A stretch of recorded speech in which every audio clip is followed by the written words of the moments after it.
आज कंधमाल नर्मलीमा कृषक संगठन पक्षर 12 घंटिया बंद डाकरा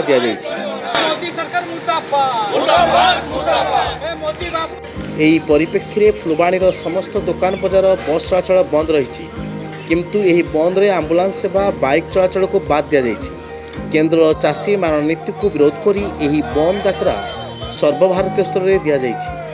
चाषी कंधमाल उचित सहायक मूल्य पाउनथुवारु एवं कॉर्पोरेटर मानक सह व्यावसायिक प्रतिद्वंदितार चाषी माने सर्वसम्मता होइजिबा संभावना को दृष्टि रखी आज यह बंद डाकरा दि जाइए। ओडिशा रे कांग्रेस और 8टी संगठन समर्थन जणाइछन्ति। कनक कुमार सबर एआईसीसी मेंबर इंटक जिला अध्यक्ष कंधमाल। तो विगत किछि दिन तले जुभली भाव रे ए देशर अन्नदाता विरोध रे केंद्र सरकार जो 3 गोटी कला आईन आनी एवं संपूर्ण भाव में कॉर्पोरेट हाउस एवं पुंजीपाती मानक सुहायला भली जो नीति निर्धारण आपणाई केंद्र सरकार तारी विरोध रे आज लक्ष लक्ष चाषी राजरास्ता को ओह्लैचंती एवं दीर्घ दिन धरी दिल्ली हरियाणा एवं विभिन्न राज्य में डेमोन्स्ट्रेशन रे बसी थिले मध्य ये सरकार निद भांगुनी से सकाशे आज 8 डिसेम्बर को भारत बंद कृषक संगठन माने जो नेतृत्व निष्पत्ति नहीं आम पूर्ण समर्थन करने सह कंधमाल जिले में शांति श्रृंखलार सहित आज बंद पालन होची। तमाम जिले में आज संपूर्ण भाव में आज सहयोग मिली जेहेतु ए देशर अन्नदाता को पेट को लात मारे जो षड्यंत्र रची आम घर निंदा करने सह ए 3 गोटी कला आईन को तुरंत वापस न नेले आगामी दिन में कोण अनुकोण न्याय जड़ और लड़ाई जोरदार हम। चाणक्य कंवर नवनिर्माण कृषक संगठन कंधमाल शाखा जिला संयोजक।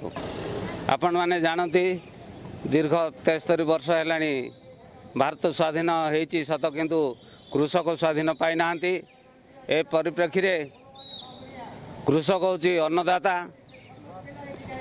ये जो बर्तमान चली कृषि विरोधी बिल नहीं कि पार्लियामेंट रे जो दीर्घ 15 दिन हवनी चाषी मैंने हर आंदोलन करके आसुचंती ताको समर्थन करी आज आम ये बंद डाकरा देचु जहाँफल कंपानी हाथ में जो कृषि आईन को देवाई जो चुक्ति करछंती आम समस्ते विरोध करचु जहाँफल चाषी हैरान हो तेणु आम आज बंद डाकरा ये कंधमाल रे चलैचु।